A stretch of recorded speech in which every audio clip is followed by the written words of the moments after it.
آتش پرستوں کے دوسرے سالار بہمن جازویہ کو بھی ولاجہ پہنچنا تھا اور کسریٰ اردشیر کے حکم کے مطابق اس کے لشکر کو اپنے ساتھ سالار انڈرغرز کے لشکر کے ساتھ مل کر خالد رضی اللہ تعالیٰ عنہ کے لشکر پر حملہ کرنا تھا، مگر وہ ولاجہ سے کئی میل دور تھا اور اسے یقین تھا کہ وہ اور انڈرزغر مسلمانوں کو تو کچل ہی دیں گے، جلدی کیا ہے۔ اس کا لشکر آخری پڑاؤ سے چلنے لگا تو 4-5 سپاہی پڑاؤ میں داخل ہوئے۔ ان میں 2 زخمی تھے اور جو زخمی نہیں تھے ان کی سانسیں پھولی ہوئی تھیں، تھکن اتنی کہ وہ قدم گھسیٹ رہے تھے۔ چہروں پر خوف اور شب بیداری کے تاثرات تھے اور ان تاثرات پر دھول کی تہ چڑھی ہوئی تھی۔ کون ہو تم؟ ان سے پوچھا گیا۔ کہاں سے آ رہے ہو؟ ہم سالار انڈرزغر کے لشکر کے سپاہی ہیں، ان میں سے ایک نے تھکن اور خوف سے کانپتی ہوئی آواز میں کہا۔ سب مارے گئے ہیں، دوسرے نے کہا۔ وہ انسان نہیں ہیں، ایک اور کراہتے ہوئے بولا۔ تم نہیں مانو گے، تم یقین نہیں کرو گے دوستوں، یہ جھوٹ بولتے ہیں، جازویہ کے لشکر کے ایک کمانڈر نے کہا۔ یہ بھگوڑے ہیں اور سب کو ڈرا کر بے قصور بن رہے ہیں، انہیں سالار کے پاس لے چلو، ہم ان کے سر قلم کر دیں گے، یہ بزدل ہیں۔ انہیں سالار بہمن جازویہ کے سامنے لے گئے۔ تم کون سی لڑائی لڑ کر آ رہے ہو؟ جازویہ نے کہا۔ لڑائی تو ابھی شروع ہی نہیں ہوئی، میرا لشکر تو ابھی۔ محترم سالار، ایک نے کہا، جس لڑائی میں آپ کو شامل ہونا تھا وہ ختم ہو چکی ہے، سالار انڈرزغر لاپتہ ہے۔ ہمارا تیغزن پہلوان 1000 مرد مسلمانوں کے سالار کے ہاتھوں مارا گیا ہے۔ ہم جیت رہے تھے، مسلمانوں کے پاس گھڑ سوار دستے تھے ہی نہیں۔ ہمیں حکم ملا کہ عرب کے ان بدوؤں کو کاٹ دو، ان کی تعداد بہت تھوڑی تھی۔ ہم ان کے جسموں کی بوٹیاں بکھیرنے کے لیے نعرے لگاتے اور خوشی کی چیخیں بلند کرتے آگے بڑھے۔ جب ہم ان سے الجھ گئے تو ہمارے پیچھے سے نہ جانے کتنے 1000 گھوڑ سوار ہم پر آ پڑے، پھر ہم میں سے کسی کو اپنی ہوش نہ رہی۔ سالار عالی مقام، زخمی سپاہی نے ہامتے ہوئے کہا، سب سے پہلے ہمارا جھنڈا گرا، کوئی حکم دینے والا نہ رہا۔ ہر طرف نفسا نفسی اور بھگدڑ تھی، مجھے اپنوں کی صرف لاشیں نظر آتی تھیں کہ اتنے بڑے لشکر کو اتنے چھوٹے لشکر نے شکست دی ہے۔ جازویہ نے کہا۔ اتنے میں اسے اطلاع دی گئی کہ چند اور سپاہی آئے ہیں، انہیں بھی اس کے سامنے کھڑا کر دیا گیا۔ یہ 13-14 سپاہی تھے، ان کی حالت اتنی بری تھی کہ 3-4 گر پڑنے کے انداز سے بیٹھ گئے۔ تم مجھے ان سب سے زیادہ پرانے سپاہی نظر آتے ہو۔ جازویہ نے ایک ادھیڑ عمر سپاہی سے جس کا جسم توانا تھا کہا، کیا تم مجھے بتا سکتے ہو کہ میں نے جو سنا ہے یہ کہاں تک سچ ہے؟ تم یہ بھی جانتے ہوگے کہ بزدلی کی، میدان جنگ سے بھاگ آنے کی اور جھوٹ بولنے کی سزا کیا ہے۔ اگر آپ نے یہ سنا ہے کہ سالار انڈرزغر کی فوج مدینہ کی فوج کے ہاتھوں کٹ گئی ہے تو ایسے ہی سچ ہے جیسے آپ سالار ہیں اور میں سپاہی ہوں، اس پرانے سپاہی نے کہا، اور یہ ایسے ہی سچ ہے جیسے وہ آسمان پر سورج ہے اور ہم سب زمین پر کھڑے ہیں۔ میں نے مسلمانوں کے خلاف یہ تیسری لڑائی لڑی ہے، ان کی نفری تینوں لڑائیوں میں کم تھی، بہت کم تھی۔ زردشت کی قسم، میں جھوٹ بولوں تو یہ آگ مجھے جلا دے جس کی میں پوجا کرتا ہوں۔ ان کے پاس کوئی ایسی طاقت ہے جو نظر نہیں آتی، ان کی یہ طاقت اس وقت ہم پر حملہ کرتی ہے جب انہیں شکست ہونے لگتی ہے۔ مجھے اس لڑائی کا بتاؤ، سالار بہمن جازویہ نے کہا۔ تمہارے لشکر کی شکست کس طرح ہوئی؟ اس سپاہی نے پوری تفصیل سے سنایا کہ کس طرح مسلمان اچانک سامنے آ گئے اور انہوں نے حملہ کر دیا، اور اس کے بعد یہ معرکہ کس طرح لڑا گیا۔ ان کی وہ جو طاقت ہے جس کا میں نے ذکر کیا ہے، سپاہی نے کہا۔ وہ گھوڑ سوار دستے کی صورت میں سامنے آئی، اس دستے میں ہزاروں گھوڑے تھے، ان کے حملے سے پہلے یہ گھوڑے کہیں نظر نہیں آئے تھے، اتنے 1000 گھوڑوں کو کہیں چھپایا نہیں جا سکتا۔ ہمارے پیچھے دریا تھا، گھوڑے دریا کی طرف سے آئے اور ہمیں اس وقت پتہ چلا جب مسلمان سواروں نے ہمیں کاٹنا اور گھوڑوں تلے روندنا شروع کر دیا تھا۔ عالی مقام، یہ ہے وہ طاقت جس کی میں بات کر رہا ہوں۔ تم میں ایمان کی طاقت ہے۔ خالد رضی اللہ تعالیٰ عنہ اپنے لشکر سے خطاب کر رہے تھے۔ یہ خدائے وحدہ لا شریک کا فرمان ہے کہ تم میں صرف 20 ایمان والے ہوئے تو وہ 200 کفار پر غالب آئیں گے۔ آتش پرستوں کا لشکر اور ان کے ساتھی عیسائی بھاگ کر دور نکل گئے تھے۔ میدان جنگ میں لاشیں بکھری ہوئی تھیں اور ایک طرف مال غنیمت کا انبار لگا ہوا تھا۔ حضرت خالد اس انبار کے قریب اپنے گھوڑے پر سوار اپنی فوج سے خطاب کر رہے تھے۔ خدا کی قسم، خالد رضی اللہ تعالیٰ عنہ کہہ رہے تھے، قرآن کا فرمان تم سب نے عملی صورت میں دیکھ لیا ہے۔ کیا تم آتش پرستوں کے لشکر کو دیکھ کر گھبرا نہیں گئے تھے؟ آنے والی نسلیں کہیں گی کہ یہ کمال خالد بن ولید کا تھا کہ اس نے اپنے سواروں کو چھپا کر رکھا ہوا تھا اور انہیں اس وقت استعمال کیا جب دشمن مسلمانوں کو کاٹنے اور کچلنے کے لیے آگے بڑھ آیا تھا۔ لیکن میں کہتا ہوں کہ یہ کرشمہ ایمان کی قوت کا تھا۔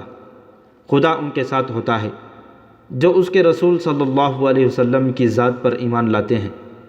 میرے دوستوں، ہمیں اور آگے جانا ہے۔ یہ آتش پرستوں کی نہیں، اللہ کی سرزمین ہے اور ہمیں زمین کے آخری سرے تک اللہ کا پیغام پہنچانا ہے۔ میدان جنگ فتح و نصرت کے نعروں سے گونج رہا تھا۔ اس کے بعد خالد رضی اللہ تعالیٰ عنہ نے اپنی سپاہ میں مال غنیمت تقسیم کیا۔ معلوم ہوا کہ اب کے مال غنیمت پہلی دونوں جنگوں کی نسبت کہیں زیادہ ہے۔ حضرت خالد نے حسب معمول مال غنیمت کا 5واں حصہ بیت المال کے لیے مدینہ بھجوا دیا۔ اس وقت تک آتش پرستوں کے سالار بہمن جازویہ کو پوری طرح یقین آ گیا تھا کہ اینڈرسغر کا لشکر مسلمانوں کے ہاتھوں کٹ گیا ہے اور اینڈرسغر ایسا بھاگا ہے کہ لاپتہ ہو گیا ہے۔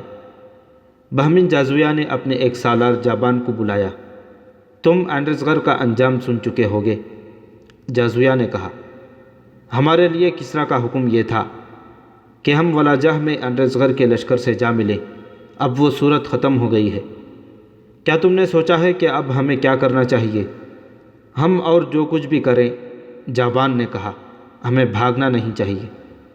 لیکن جازویہ نے کہا، ہمیں اب کوئی کارروائی اندھا دھند بھی نہیں کرنی چاہیے۔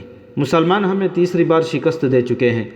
کیا تم نے محسوس نہیں کیا کہ وہ وقت گزر گیا ہے جب ہم مدینہ کے لشکر کو صحرائی، لٹیرے اور بدو کہا کرتے تھے؟ اب ہمیں سوچ سمجھ کر آگے بڑھنا ہوگا۔ ہماری ان تینوں شکستوں کی وجہ معلوم یہ ہوتی ہے کہ ہمارا جو بھی سالار مدینہ والوں سے ٹکر لینے گیا وہ اس انداز سے گیا جیسے وہ چند ایک صحرائی قزاقوں کی سرکوبی کے لیے جا رہا ہو۔ جابان نے کہا، جو بھی گیا وہ دشمن کو حقیر اور کمزور جان کر گیا۔ ہماری آنکھیں پہلی شکست میں ہی کھل جانی چاہیے تھیں، لیکن ایسا نہ ہوا۔ آپ نے بھی تو کچھ سوچا ہوگا۔ سب سے پہلی سوچ تو مجھے یہ پریشان کر رہی ہے، جازویہ نے کہا، کہ کسریٰ اردشیر بیمار پڑا ہے۔ میں جانتا ہوں اسے پہلی 2 شکستوں کے صدمے نے بستر پر ڈال دیا ہے۔ ایک اور شکست کی خبر اسے لے ڈوبے گی۔ یہ بھی ہو سکتا ہے کہ اس شکست کی خبر پہنچانے والے کو وہ قتل ہی کرا دے۔ لیکن جابان نے کہا، ہم کسریٰ کی خوشنودی کے لیے نہیں لڑ رہے، ہمیں زردشت کی عظمت اور آن کی خاطر لڑنا ہے۔ میں تم سے ایک مشورہ لینا چاہتا ہوں جابان، جازویہ نے کہا۔ تم دیکھ رہے ہو کہ کسریٰ نے ہمیں جو حکم دیا تھا وہ بے مقصد ہو چکا ہے۔ میں مدائن چلا جاتا ہوں، کسریٰ سے نیا حکم لوں گا۔ میں اس کے ساتھ کچھ اور باتیں بھی کرنا چاہتا ہوں۔ اسے بھی یہ کہنے کی عادت ہو گئی ہے کہ جاؤ اور مسلمانوں کو کچل ڈالو۔ اسے ابھی تک کسی نے بتایا نہیں کہ جنگی طاقت صرف ہمارے پاس نہیں۔ میں نے مان لیا ہے کہ لڑنے کی جتنی اہمیت اور جتنا جذبہ مسلمانوں میں ہے وہ ہمارے ہاں ناپید ہے۔ جابان، طاقت کے گھمنڈ سے کسی کو شکست نہیں دی جا سکتی۔ میں بھی اسی کو بہتر سمجھوں گا، جابان نے کہا۔ آپ کوچ کو روک دیں اور مدائن چلے جائیں۔ کوچ روک دو، جازویہ نے حکم کے لہجے میں کہا۔ لشکر کو یہیں خیمہ زن کر دو۔ میری واپسی تک تم لشکر کے سالار ہوگے۔ اگر آپ کی غیر حاضری میں مسلمان یہاں تک پہنچ جائیں یا ان سے آمنا سامنا ہو گیا تو میرے لیے آپ کا کیا حکم ہے؟ جابان نے پوچھا، کیا میں ان سے لڑوں یا آپ کے آنے تک جنگ شروع نہ کروں؟ تمہاری کوشش یہ ہونی چاہیے کہ میری واپسی تک تصادم نہ ہو، جازویہ نے کہا۔ آتش پرستوں کے لشکر کا کوچ روک کر اسے وہیں خیمہ زن کر دیا گیا اور بہمن جازویہ اپنے محافظ دستے کے چند ایک گھوڑ سواروں کو ساتھ لے کر مدائن کو روانہ ہو گیا۔ بکر بن وائل کی بستیوں میں ایک طرف گریہ و زاری تھی اور دوسری طرف جوش و خروش اور جذبہ و انتقام کی للکار۔ اس عیسائی قبیلے کے وہ ہزاروں آدمی جو للکارتے اور نعرے لگاتے ہوئے آتش پرستوں کے لشکر کے ساتھ مسلمانوں کو فارس کی سرحد سے نکالنے کے لیے گئے تھے، وہ میدان جنگ سے بھاگ کر اپنی بستیوں کو چلے گئے تھے۔ یہ وہ تھے جو زندہ نکل گئے تھے، ان کے کئی ساتھی مارے گئے تھے، ان میں بعض زخمی ہو گئے تھے اور اپنے آپ کو گھسیٹتے آ رہے تھے مگر راستے میں مر گئے تھے۔ یہ عیسائی جب سر جھکائے ہوئے اپنی بستیوں میں پہنچنے لگے تو گھر گھر سے عورتیں، بچے اور بوڑھے نکل آئے۔ ان شکست خوردہ ٹولیوں میں عورتیں اپنے بیٹوں، بھائیوں اور خاوندوں کو ڈھونڈ رہی تھیں، بچے اپنے باپوں کو دیکھتے پھر رہے تھے۔ انہیں پہلا صدمہ تو یہ ہوا کہ وہ پٹ کر لوٹے ہیں، پھر صدمہ انہیں ہوا جن کے عزیز واپس نہیں آئے تھے۔ بستیوں میں عورتوں کی آہ و بکا سنائی دینے لگی، وہ اونچی آواز میں روتی تھیں۔ پھر تم کیوں زندہ آ گئے ہو؟ ایک عورت نے شکست کھا کر آنے والوں سے چلا چلا کر کہا، تم ان کے خون کا بدلہ لینے کے لیے وہیں کیوں نہیں رہے؟ یہ آواز کئی عورتوں کی آواز بن گئی۔ پھر عورتوں کی یہی للکار سنائی دینے لگی، تم نے بکر بن وائل کا نام ڈبو دیا ہے، تم نے ان مسلمانوں سے شکست کھائی ہے جو اسی قبیلے کے ہیں، جاؤ اور اپنی شکست کا انتقام لو۔ مثنہ بن حارثہ کا سر کاٹ کر لاؤ جس نے ایک قبیلے کو 2 دھڑوں میں کاٹ دیا ہے۔ مثنہ بن حارثہ اسی قبیلے کا ایک سردار تھا، اس نے کچھ عرصہ پہلے اسلام قبول کر لیا تھا اور اس کے زیر اثر اس قبیلے کے ہزاروں لوگ مسلمان ہو گئے تھے۔ ان مسلمانوں میں سے کئی خالد بن ولید رضی اللہ تعالیٰ عنہ کی فوج میں شامل ہو گئے تھے۔ اس طرح ایک ہی قبیلے کے لوگ ایک دوسرے کے خلاف صف آرا ہو گئے تھے۔ طبری اور ابن قتیبہ نے لکھا ہے کہ شکست خوردہ عیسائی اپنی عورتوں کے طعنوں اور ان کی للکار سے متاثر ہو کر مسلمانوں کے خلاف لڑنے کے لیے تیار ہو گئے۔ بیشتر مورخوں نے لکھا ہے کہ عیسائیوں کو اس لیے بھی طیش آیا تھا کہ ان کے اپنے قبیلے کے کئی ایسے افراد نے اسلام قبول کر لیا تھا جن کی کوئی حیثیت ہی نہیں تھی، لیکن وہی افراد اسلامی فوج میں جا کر ایسی طاقت بن گئے تھے کہ فارس جیسی طاقتور شہنشاہی کو نہ صرف للکار رہے تھے بلکہ اسے تیسری شکست دے چکے تھے۔ اب ان لوگوں کو اپنے مذہب میں واپس لانا بہت مشکل ہے۔ بکر بن وائل کے ایک سردار عبد الاسود اجلی نے کہا، ان کا ایک ہی علاج ہے کہ انہیں قتل کر دیا جائے۔ عبد الاسود بنو اجلان کا سردار تھا، یہ بھی بکر بن وائل کی شاخ تھی، اس لیے وہ اجلی کہلاتا تھا، مانا ہوا جنگجو عیسائی تھا۔ کیا تم مسلمانوں کے قتل کو آسان سمجھتے ہو؟ ایک بوڑھے عیسائی نے کہا، میدان جنگ میں تم انہیں پیٹھ دکھا آئے ہو، میں ایک مشورہ دیتا ہوں۔ اس قبیلے کے ایک اور بڑے نے کہا، ہمارے ساتھ جو مسلمان رہتے ہیں انہیں ختم کر دیا جائے، پہلے انہیں کہا جائے کہ عیسائیت میں واپس آ جائیں، اگر انکار کریں تو انہیں خفیہ طریقوں سے قتل کیا جائے گا۔ نہیں، عبد الاسود نے کہا، کیا تم بھول گئے ہو کہ ہمارے قبیلے کے ان مسلمانوں نے خفیہ کارروائیوں سے فارس کی شہنشاہی میں کیسی تباہی مچائی تھی؟ انہوں نے کتنی دلیری سے فارس کی فوجی چوکیوں پر حملے کیے تھے۔ انہوں نے کسریٰ کی رعایا ہو کر کسریٰ کی فوج کے لیے کئی کمانڈر کو کسریٰ کی فوج کے کئی کمانڈروں کو قتل کر دیا تھا۔ اگر تم نے یہاں کسی ایک مسلمان کو خفیہ طریقے سے قتل کیا تو مثنہ بن حارثہ کا گروہ خفیہ طریقوں سے تمہارے بچے بچے کو قتل کر جائے گا اور تمہارے گھروں کو آگ لگا دے گا، ان میں سے کوئی بھی تمہارے ہاتھ نہیں آئے گا۔ پھر ہم انتقام کس طرح لیں گے؟ ایک نے پوچھا، تمہارے لیے تو انتقام بہت ہی ضروری ہے، کیونکہ تمہارے 2 جوان بیٹے ولجہ کی لڑائی میں مسلمانوں کے ہاتھوں مارے گئے ہیں۔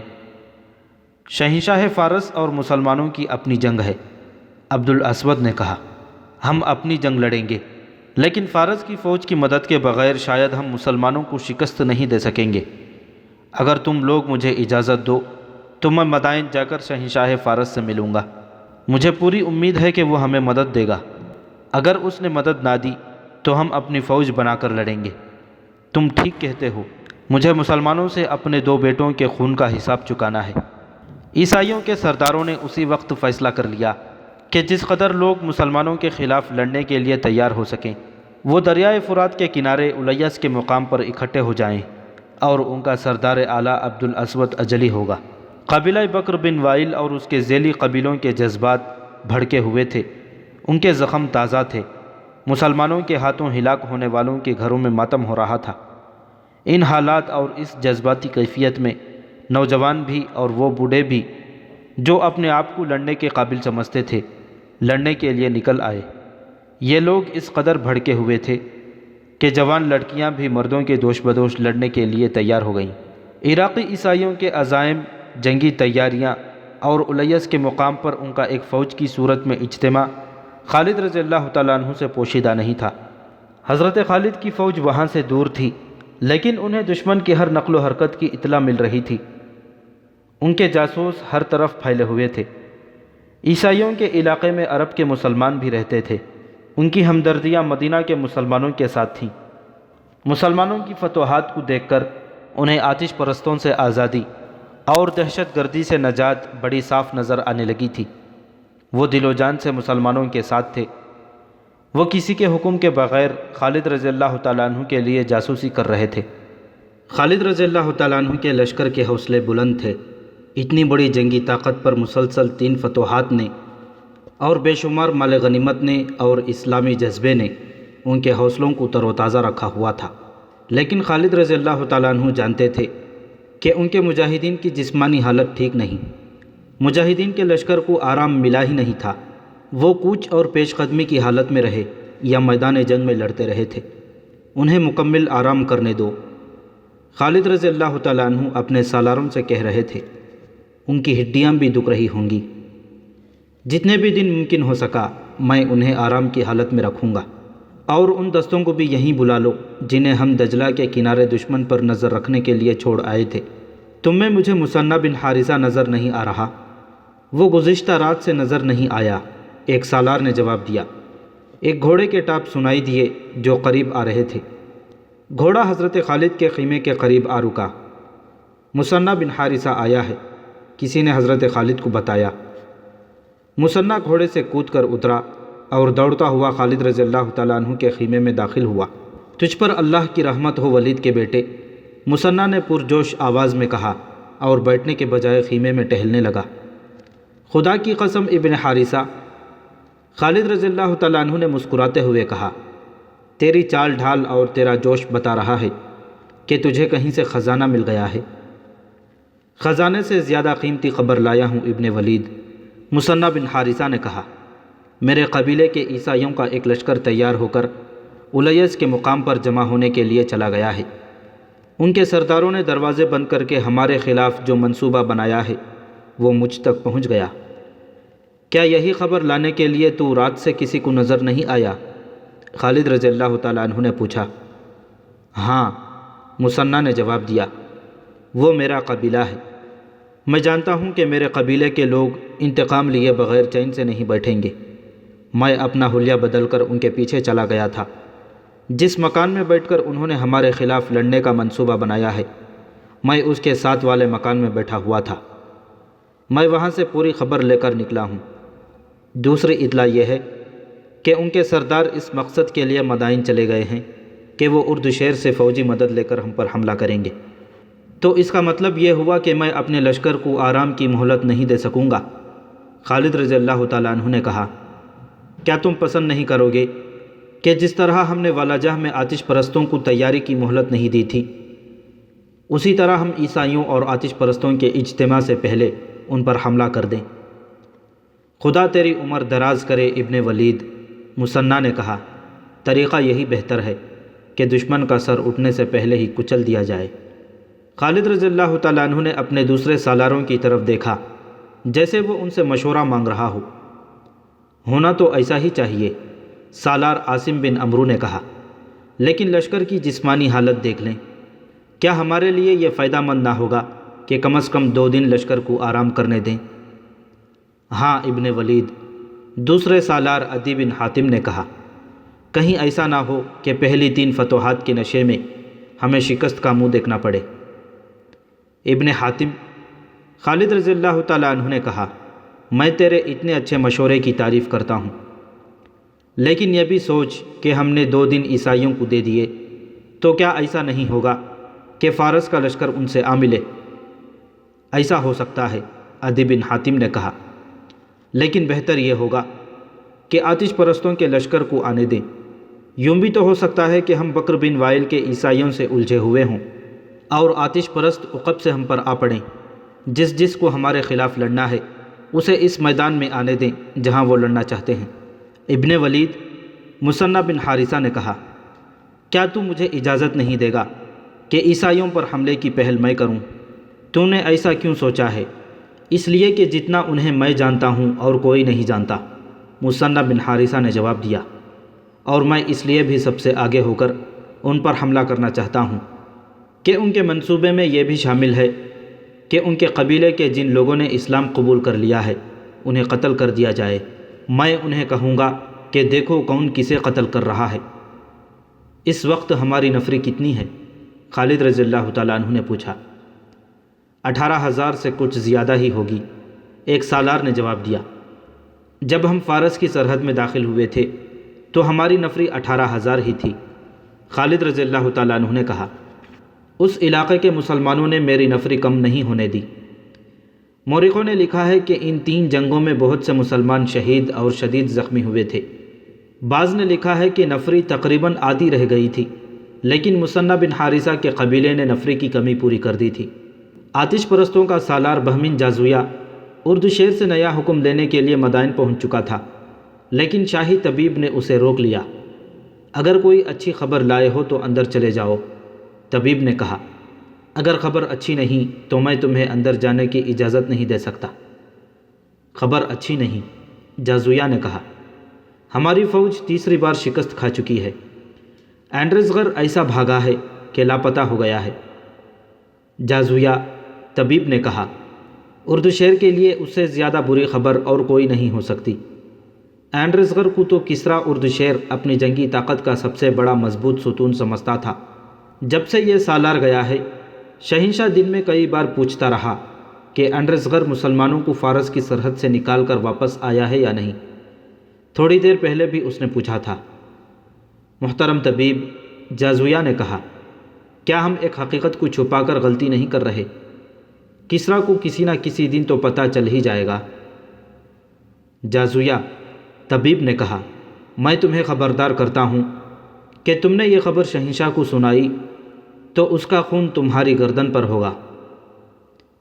جازویہ وہیں سے لوٹ گیا، لیکن اپنے لشکر کے پاس جانے کے بجائے اس خیال سے مدائن میں رکا رہا کہ اردشیر کی صحت ذرا بہتر ہوگی تو وہ اسے خود شکست کی خبر سنائے گا اور اس کے ساتھ وعدہ کرے گا کہ وہ مسلمانوں سے 3 شکستوں کا انتقام لے گا۔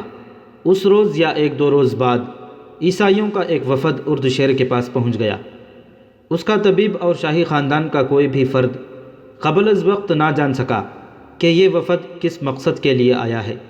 اردشیر کو چونکہ معلوم تھا کہ عیسائیوں نے اس کے لشکر میں شامل ہو کر مسلمانوں کے خلاف جنگ لڑی ہے، اس لیے اس نے بڑی خوشی سے ان عیسائیوں کو ملاقات کی اجازت دے دی۔ اس وفد نے اردشیر کو پہلی خبر یہ سنائی کہ سالار اینڈرزغر شکست کھا گیا ہے۔ اینڈرزغر شکست نہیں کھا سکتا، اردشیر نے ایک جھٹکے سے اٹھ کر بیٹھتے ہوئے کہا، کیا تم لوگ مجھے یہ جھوٹی خبر سنانے آئے ہو؟ کہاں ہے اینڈرزغر؟ اگر اس کی شکست کی خبر صحیح ہے تو یہ بھی صحیح ہے کہ جس روز وہ مدائن میں قدم رکھے گا وہ اس کی زندگی کا آخری روز ہوگا۔ ہم جھوٹی خبر سنانے نہیں آئے، وفد کے سربراہ نے کہا، اور ہم آپ کی اس تیسری شکست کو فتح میں بدلنے کا عہد لے کر آئے ہیں، لیکن آپ کی مدد کے بغیر ہم کامیاب نہیں ہو سکتے۔ اردشیر کچھ دیر چپ چاپ خلا میں گھورتا رہا۔ اس کی بیماری بڑھتی جا رہی تھی، وہ بہت کمزور ہو چکا تھا، دواؤں کا اس پر الٹا ہی اثر ہو رہا تھا۔ اب تیسری شکست کی خبر نے رہی صحیح کسر بھی پوری کر دی۔ اس کا طبیب اس کے پاس کھڑا تھا۔ کسریٰ کو اس وقت آرام کی ضرورت ہے، طبیب نے کہا۔ معزز مہمان اس وقت چلے جائیں تو کسریٰ کے لیے بہتر ہوگا۔ عیسائیوں کا وفد اٹھ کھڑا ہوا۔ ٹھہرو، اردشیر نے نحیف آواز میں کہا، تم لوگوں نے شکست کو فتح میں بدلنے کی بات کی تھی، تم کیا چاہتے ہو؟ اپنے کچھ دستے جن میں سوار زیادہ ہوں ہمیں دے دیں۔ وفد کے سردار نے کہا، ہمارا پورا قبیلہ الیس پہنچ گیا ہوگا، جو مانگو گے دوں گا۔ اردو شیر نے کہا، بہمن جازویہ کے پاس چلے جاؤ اور اس کا لشکر اپنے ساتھ لے لو، جازویہ ولجہ کے قریب کہیں ہوگا۔ بہمن جازویہ مدائن میں ہے، کسی نے اردو شیر کو بتایا۔ وہ شہنشاہ کے پاس آیا تھا، لیکن طبیب نے اسے آپ تک نہیں آنے دیا۔ اسے بلاؤ، اردو شیر نے حکم دیا، مجھ سے کچھ نہ چھپاؤ۔ جب جازویہ اردو شیر کو بتا رہا تھا کہ اسے میدان جنگ تک پہنچنے کا موقع ہی نہیں ملا، اس وقت الیس میں صورتحال کچھ اور ہو چکی تھی۔ جازویہ اپنے دوسرے سالار جابان کو لشکر دے آیا تھا اور اس نے جابان سے کہا تھا کہ وہ اس کی واپسی تک مسلمانوں سے لڑائی سے گریز کرے۔ جابان الیس کے کہیں قریب تھا۔ اسے ایک اطلاع یہ ملی کہ عیسائیوں کا ایک لشکر الیس کے گرد و نواح میں جمع ہے، اور دوسری اطلاع یہ ملی کہ مسلمانوں کا لشکر الیس کی طرف بڑھ رہا ہے۔ جابان کے لیے حکم تو کچھ اور تھا، لیکن اس اطلاع پر کہ مسلمان پیش قدمی کر رہے ہیں وہ خاموش نہیں بیٹھ سکتا تھا۔ اس نے اپنے لشکر کو کوچ کا حکم دیا اور الیس کا رخ کر لیا۔ ابھی جازویہ واپس نہیں آیا تھا، جابان تک اردو شیر کا بھی کوئی حکم نہیں پہنچا تھا۔ چونکہ وہ وہاں موجود تھا، اس لیے یہ اس کی ذمہ داری تھی کہ مسلمانوں کو روکے۔ تاریخ میں بکر بن وائل کے ان عیسائیوں کی تعداد کا کوئی اشارہ نہیں ملتا جو الیس میں لڑنے کے لیے پہنچے تھے۔ ان کا سردار اور سالار اعلیٰ عبد الاسود اجلی تھا۔ وہ مدائن سے اپنے وفد کی واپسی کا انتظار کر رہے تھے۔ خالد رضی اللہ تعالیٰ عنہ انتظار کرنے والے سالار نہیں تھے۔ انہوں نے اپنی فوج کو تھوڑا سا آرام دینا ضروری سمجھا تھا۔ پھر انہوں نے الیس کی طرف پیش قدمی کا حکم دیا۔ رفتار معمول سے کہیں زیادہ تیز رکھی۔ مثنیٰ بن حارثہ اپنے جان بازوں کا دستہ لیے باقی لشکر سے الگ تھلگ جا رہا تھا۔ اللہ کے سپاہیوں، مثنیٰ نے راستے میں اپنے دستے سے کہا، یہ لڑائی تم اس طرح لڑو گے جس طرح ہم کسریٰ کے سرحدی چوکیاں تباہ کرنے کے لیے لڑتے رہے ہیں۔ چھاپا مار لڑائی، شب خون۔ تم ان لوگوں سے لڑنے جا رہے ہو جو تمہاری طرح لڑنا نہیں جانتے۔ انہیں تم جانتے ہو، وہ تمہارے ہی قبیلے کے لوگ ہیں۔ ہم انہیں بھگا بھگا کر لڑائیں گے، اسی لیے میں نے تمہیں لشکر سے الگ کر لیا ہے۔ لیکن یہ خیال رکھنا کہ ہم اسی لشکر کے سالار کے ماتحت ہیں، اور یہ بھی خیال رکھنا کہ یہ مذاہب کی جنگ ہے۔ دو باطل عقیدے تمہارے مقابلے میں ہیں۔ تمہیں ثابت کرنا ہے کہ خدا تمہارے ساتھ ہے۔ خدا کی قسم، یہی وہ لوگ ہیں جنہوں نے ہمارے خلاف ہمیشہ مخبری کی اور آتش پرستوں کے ہاتھوں ہمارے گھروں کو نذر آتش کرایا ہے۔ سواروں کا یہ دستہ پرجوش نعرے لگانے لگا، لیکن مثنیٰ نے روک دیا اور کہا کہ خاموشی برقرار رکھنی ہے۔ دشمن کو اس وقت پتہ چلے کہ ہم آ گئے ہیں جب ہماری تلواریں انہیں کاٹ رہی ہوں۔ عیسائیوں کا لشکر الیس کے مقام پر پڑاؤ ڈالے ہوئے مدائن سے اپنے وفد کی واپسی کا انتظار کر رہا تھا۔ ہوشیار، دشمن آ رہا ہے۔ عیسائی لشکر کے سنتریوں نے واویلا بپا کر دیا، خبردار، ہوشیار، تیار ہو جاؤ۔ ہڑبونگ مچ گئی۔ ان کے سرداروں نے درختوں پر چڑھ کر دیکھا، ایک لشکر آ رہا تھا۔ سرداروں نے درختوں کے اوپر سے ہی حکم دیا کہ تیر انداز اگلی صف میں آ جائیں۔ یہ لوگ چونکہ باقاعدہ فوجی نہیں تھے، اس لیے ان میں نظم و ضبط اور صبر و تحمل کی کمی تھی۔ وہ لوگ ہجوم کی صورت میں لڑنا جانتے تھے، پھر بھی انہوں نے صف بندی کر لی۔ آنے والا لشکر قریب آ رہا تھا، پھر یہ لشکر اور قریب آیا تو سرداروں کو کوئی شک ہونے لگا۔ تب ایک سالار نے کہا کہ یہ لشکر مسلمانوں کا نہیں ہو سکتا، کیونکہ یہ اس طرف سے آ رہا ہے جدھر بہمن جازویہ کا لشکر ہونا چاہیے تھا۔ سالار نے دو گھڑ سواروں کو یہ کہہ کر دوڑا دیا کہ جا کر دیکھو یہ کس کا لشکر ہے۔ یہ دوست ہیں، ایک سوار نے پیچھے مڑ کر بلند آواز میں کہا، یہ فارس کی فوج ہے۔ یسوع مسیح کے پجاریوں، درخت سے سالار اعلیٰ نے چلا کر کہا، تمہاری مدد کے لیے مدائن سے فوج آ گئی ہے۔ عیسائی نعرے لگانے لگے اور تھوڑی دیر بعد جابان کا لشکر عیسائیوں کے پڑاؤ میں آ گیا۔ جابان نے اس تمام لشکر کی کمان لے لی اور عیسائی سرداروں سے کہا کہ اب وہ اس کے حکم اور ہدایت کے پابند ہوں گے۔ جابان نے عیسائیوں کا حوصلہ بڑھانے کے لیے پرجوش تقریر کی، جس میں اس نے انہیں بتایا کہ اب انہیں پہلی تینوں شکستوں کا انتقام لینا ہے، اور تم اپنی جوان عورتوں کو بھی ساتھ لائے ہو۔ جابان نے کہا، اگر تم ہار گئے تو یہ عورتیں مسلمانوں کا مال غنیمت ہوں گی، انہیں وہ لونڈیاں بنا کر لے جائیں گے، انہی کی خاطر اپنی جانیں لڑا دو۔ عیسائیوں کی صفوں میں جوش و خروش بڑھتا جا رہا تھا، وہ تو پہلے ہی انتقام کی آگ میں جل رہے تھے، اب اپنے ساتھ فارس کا ایک منظم لشکر دیکھ کر وہ اور زیادہ دلیر ہو گئے۔ مدینہ کی فوج کی پیش قدمی خاصی تیزی تھی۔ مثنیٰ اپنے دستے کے ساتھ دائیں طرف کہیں آگے نکل گیا تھا۔ وہ سرسبز اور شاداب علاقہ تھا، درختوں کی بہتات تھی، ہری جھاڑیاں اور اونچی گھاس بھی تھی، تھوڑی دور جا کر آدمی نظروں سے اوجھل ہو جاتا تھا۔ یہ وہ علاقہ تھا جہاں فارس کے بڑے بڑے افسر سیر و تفریح اور شکار وغیرہ کے لیے آیا کرتے تھے۔ الیس سے آگے ہیرا ایک شہر تھا جس کی اہمیت تجارتی اور فوجی لحاظ سے خاصی زیادہ تھی۔ آبادی کے لحاظ سے یہ عیسائیوں کا شہر تھا، جو ہر لحاظ سے خوبصورت شہر تھا۔ اور یہ بھی ذہن میں رکھو، جابان لشکر کے سالاروں سے کہہ رہا تھا کہ آگے ہیرا ہے، تم جانتے ہو کہ ہیرا ہماری بادشاہی کا ایک ہیرا ہے۔ اگر مسلمان اس شہر تک پہنچ گئے تو نہ صرف یہ کہ کسریٰ کا دل ٹوٹ جائے گا، بلکہ فارس کے پورے لشکر کے حوصلے ٹوٹ جائیں گے۔ ہیرا مدائن سے زیادہ قیمتی ہے۔ سبززار میں ایک گھوڑ سوار جیسے تیرتا چلا آ رہا ہو۔ خالد رضی اللہ تعالیٰ عنہ اپنے لشکر کے وسط میں تھے۔ کسی اور کو اس سوار کی طرف بھیجنے کے بجائے انہوں نے اپنے گھوڑے کو ایڑ لگائی اور اس سوار کو راستے میں جا لیا۔ وہ مثنیٰ بن حارثہ کے دستے کا ایک سوار تھا۔ ابن حارثہ کا پیغام لایا ہوں۔ سوار نے خالد رضی اللہ تعالیٰ عنہ سے کہا، الیس کے میدان میں آتش پرستوں کی فوج بھی آ گئی ہے۔ ابن حارثہ نے کہا ہے کہ سنبھل کر آگے آئیں، فوراً واپس جاؤ۔ خالد رضی اللہ تعالیٰ عنہ نے سوار سے کہا، اور مثنیٰ سے کہو کہ اڑ کر مجھ تک پہنچے۔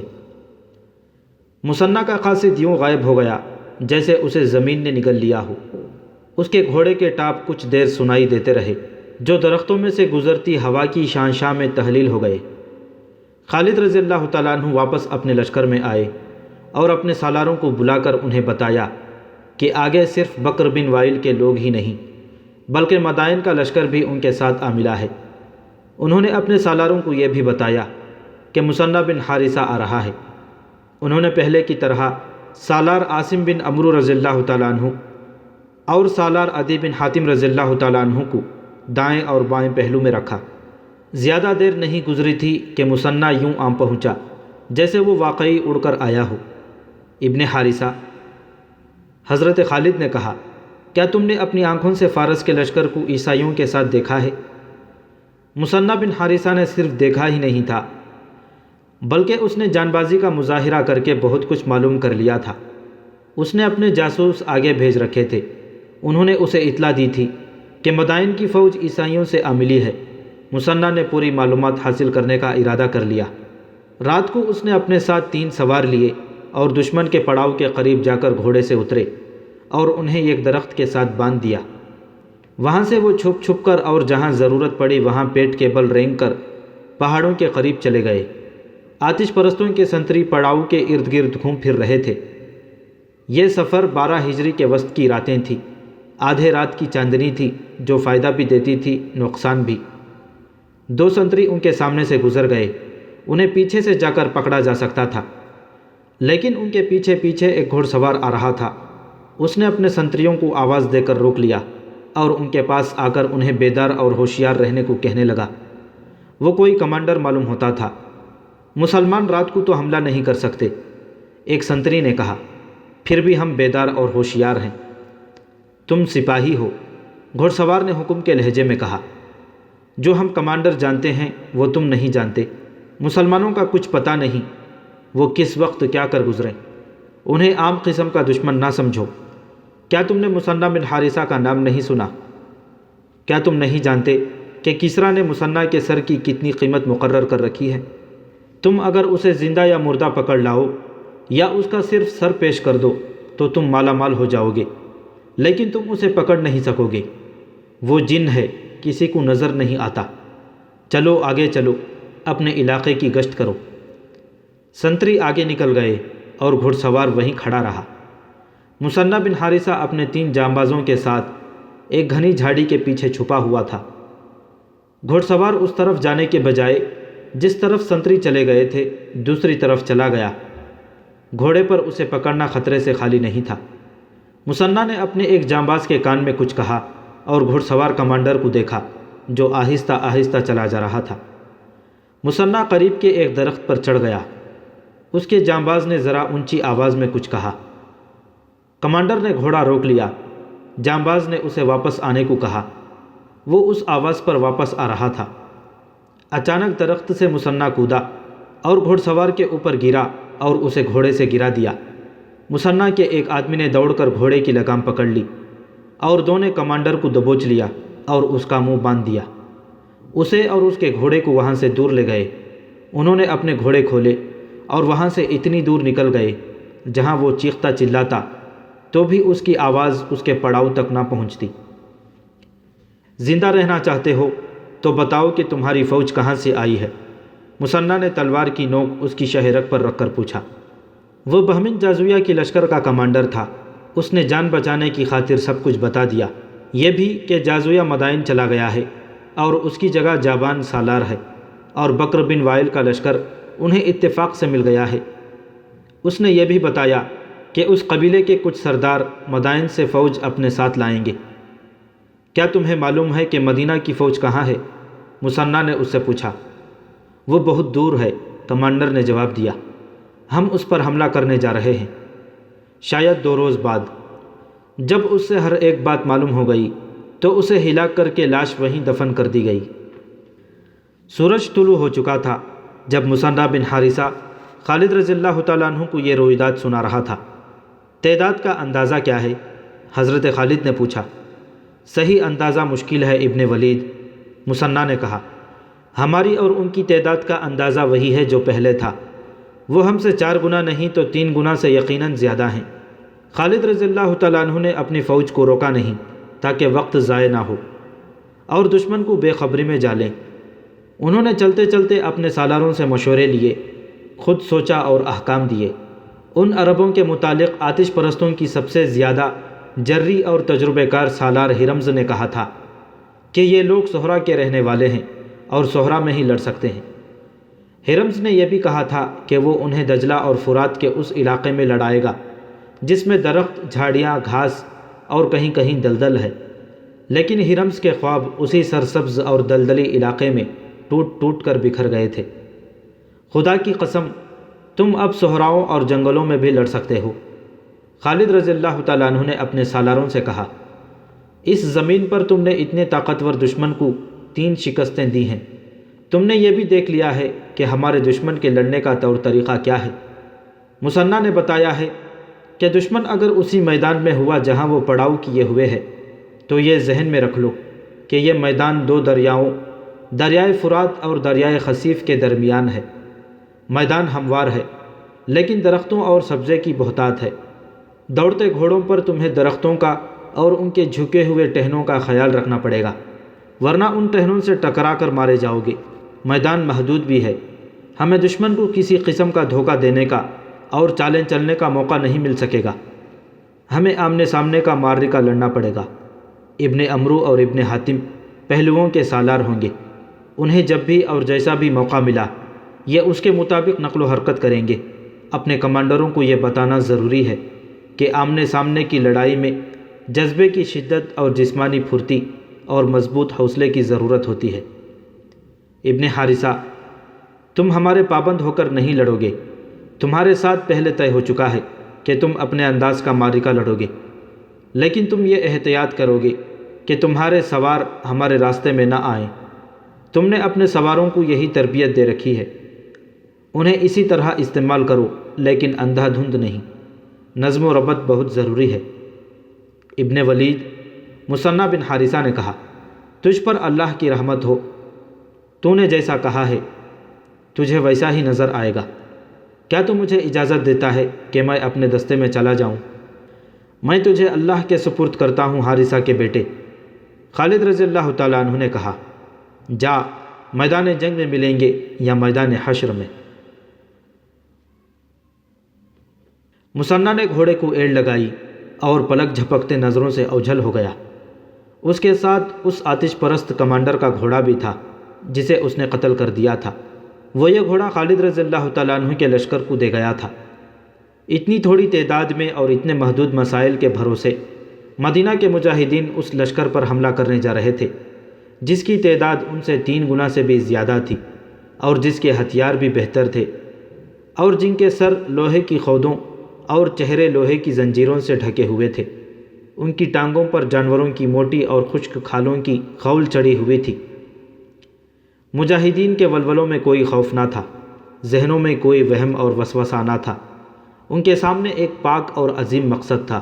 ان کی نگاہوں میں اپنے اللہ اور رسول صلی اللہ علیہ وسلم اور مذہب کی عظمت تھی۔